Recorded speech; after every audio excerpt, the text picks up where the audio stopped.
크리스토퍼 놀란 감독의 신작 테넷은 개인적으로 조금은 불친절하다고 생각하는 영화입니다. 스토리의 진행이나 사건을 화면 없이 함축적인 대사만으로 진행되는 경우가 많기 때문이죠. 이렇게 쌓인 정보들은 쉽게 해소되지 못하며 버퍼링이 좀 걸립니다. 지금 무슨 일이 생긴 건지, 쟤네들은 대체 왜 저러고 있는 건지 감을 잡기 힘들 때가 좀 생기죠. 한번 보고 전체를 이해하기가 정말 어렵습니다. 이 영상은 테넷의 스포일러가 가득한 테넷 해석 2부입니다. 1부에 이어서 바로 진행되고 해석 내용은 이해하기 쉽도록 영화 속 흐름에 따릅니다. 인버전을 하고 처음 밖을 나서는 주인공. 그는 추적기를 통해 사토르에게 버려진 케이스를 찾습니다. 그리고 케이스에 녹음기를 숨긴 뒤 순행했던 사토르의 벤츠를 역추적하죠. 이 과정에서 숨겨놓은 녹음기로 그의 말을 녹음하는데 폰의 화면을 보면 녹음 시간이 거꾸로 가고 있습니다. 0에서 시작하는 게 아니라 그 반대인 0으로 줄고 있죠. 엔트로피의 역전은 이렇게 시간으로도 표현됩니다. 이는 영화 후반에 나올 블루팀과 레드팀의 스탈스크 전투에서도 적용됩니다. 역행하는 주인공의 시점에서 물건을 둘러싼 차량 추격전이 다시 시작되고 역행하는 사토르와 다시 만납니다. 여기서 사토르는 역행하는 주인공이 타고 있던 은색 사브를 전복시키죠. 탈린 시퀀스에는 전체적으로 모순이 좀 존재합니다. 물론 그 전에도 태클 걸고 싶은 게 좀 있었지만 테넷은 과학 다큐가 아닌 엄연한 오락 영화니까요. 영화적 허용으로 그냥 넘기는 거죠. 따지고 들면 좀 피곤합니다. 그래도 몇 개만 얘기하겠습니다. 먼저 순행 주인공이 SUV에 혼자 남았던 마스크도 안 쓴 순행 캣을 구해준 이후에 프리포트로 끌려오게 되는데 그 반대편에 보이는 사토르는 마치 캣이 역행인 듯 마스크를 씌워주고 있었습니다. 하지만 프리포트 안에서의 캣은 정확히 순행의 모습을 보이죠. 거꾸로 들리는 사토르의 목소리와는 달리 캣을 도와달라는 외침은 입 모양과 동일하게 아주 잘 들렸습니다. 그래서 아이브스 팀이 인버전된 총알에 맞은 캣을 케어하고 단체로 인버전하는 것도 가능했겠죠. 그런데 캣에게 마스크는 대체 왜 씌운 걸까요? 반대로 SUV에서는 왜 벗고 있었을까요? 순행의 주인공이 은색 사브로 물건을 던졌는데 역행 주인공이 이 사브를 처음 탔을 때 차를 둘러보지만 이 물건만 못 봅니다. 그리고는 갑자기 물건이 지 혼자 순행에 있던 주인공의 손으로 돌아가는 장면만 나옵니다. 주인공과 닐 그리고 캣은 일주일 전 오슬로 프리포트로 향합니다. 이 과정에서 캣은 인버전에 대해 알게 됨과 동시에 프리아의 제거 대상에도 오릅니다. 이때부터 주인공은 캣을 많이 걱정하기 시작하죠. 그리고 지난 차량 추격전에서 녹음했던 사토르의 녹취를 다시 들으며 알고리즘은 폭발지로 이동될 것이라는 사실을 재확인합니다.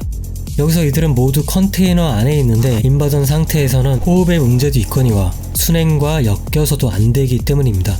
영화 속에서 장시간 인버전 시에 바다가 주로 나오는데 그 이유가 바로 여기에 해당합니다.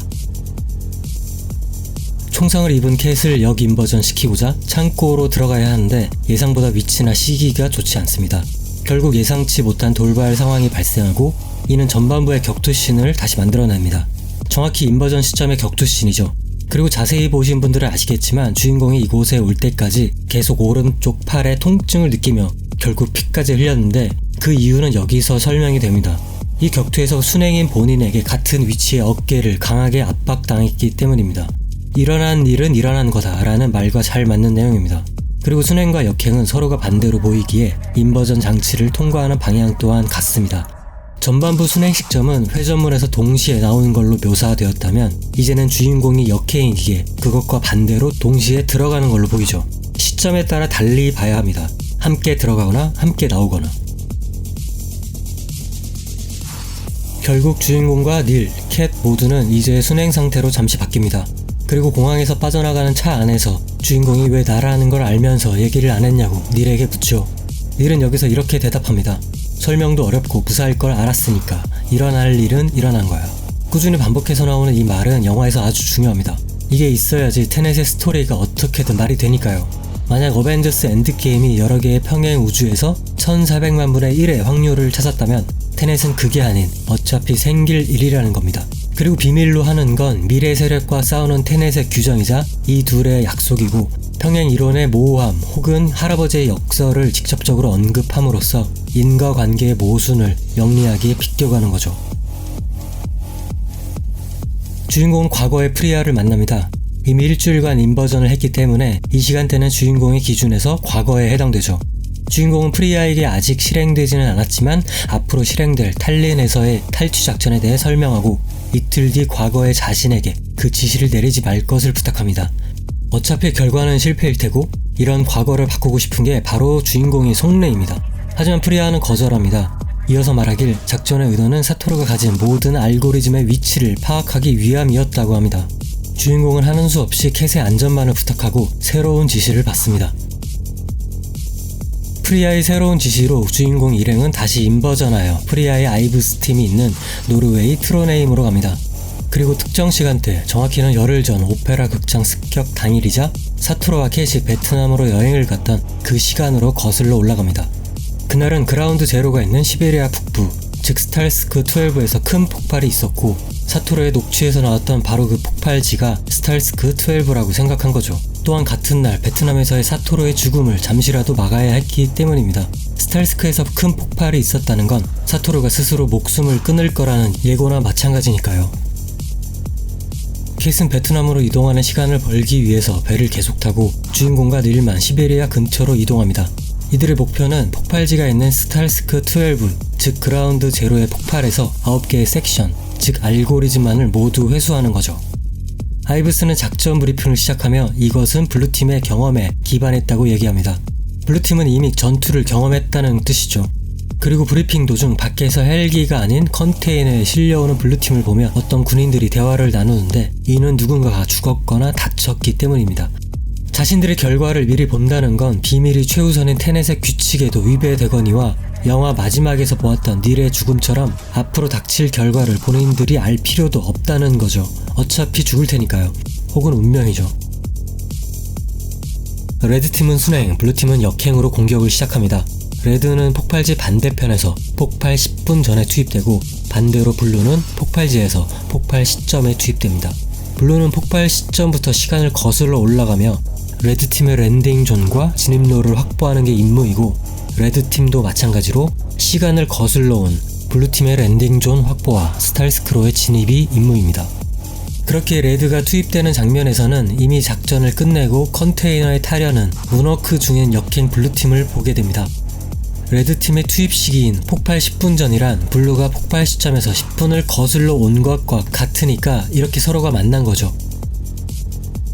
블루팀이 있는 역행 닐은 사토루의 부하인 볼코프가 폭발지 입구에 폭탄을 설치하는 걸 목격하고 자신의 팀에서 혼자만 빠집니다. 인버전하여 순행이 되죠. 역행에서 순행으로의 메시지 전달은 거의 불가능하기 때문입니다. 또한 순행과 역행의 시점을 교차 편집하여 보여주는 건물의 폭발 장면과는 달리 브리핑에서 알 수 없었던 최초의 장면이었던 겁니다. 순행 닐은 차를 끌고 주인공과 아이브스에게 경적을 울리지만 그들은 듣지 못합니다. 결국 주인공과 아이브스는 폭발지에 갇혀버리죠. 한편 베트남으로 간 캣은 미래에서 인버전에서 돌아온 사토루와 만나고 여기서 사토루는 캣에게 CIA 약을 보여주며 세상의 끝을 얘기합니다. 또한 죽기로 마음먹은 직전이라 캣에게는 아주 다정다감하게 행동합니다. 영화 초기에 캣이 주인공을 처음 만나며 했던 말이 여기서 설명이 되죠. 또한 사토루는 자신 앞에 있는 캣이 탈린에서 총을 맞았던 바로 그 캣이라는 걸 모르는 상태니까요. 이윽고 캣은 자신이 입은 총상을 보여준 뒤 그를 죽이고 바다에 빠뜨립니다. 결과적으로 배에 사토루가 없었던 이유는 베트남 여행 자체를 처음부터 기획한 건 바로 미래의 사토루였고 그를 캣이 죽였기 때문에 없었던 거죠.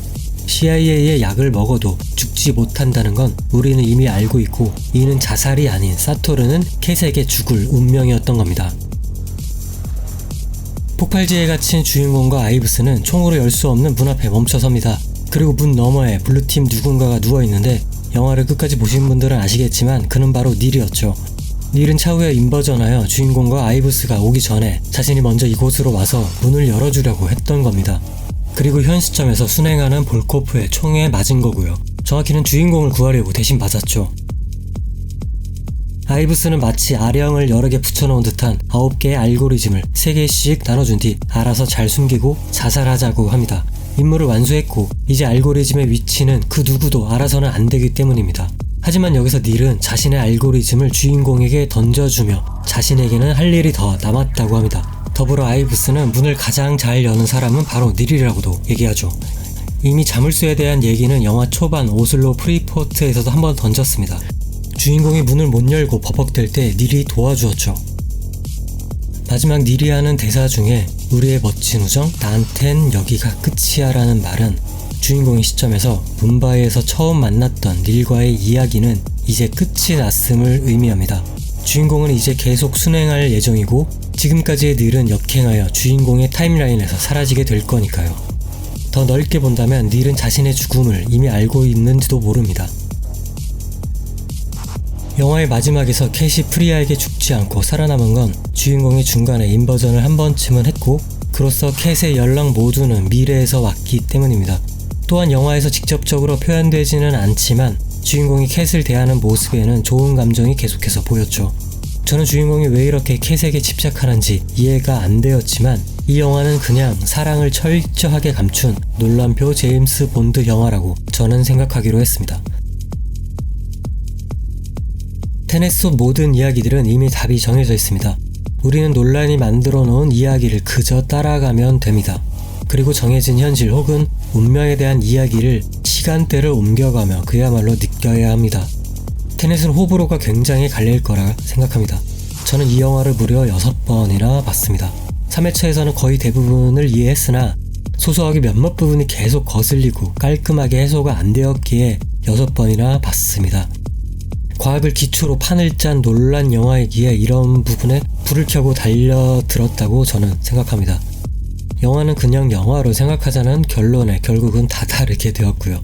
테넷은 중요한 내용이 함축적인 대사로 퉁치는 경우가 아주 많습니다. 아마 모두를 이해시키려면 지금의 러닝타임으론 택도 없고 대략 3시간은 넘겨야 한다고 생각합니다. 물론 디렉터 컷이 곧 극장판인 놀란 감독에게는 절대로 그럴 일은 없겠죠. 시청해주셔서 감사합니다. 아니 왜 오냐고 갑자기? 너 조울증이야? 그게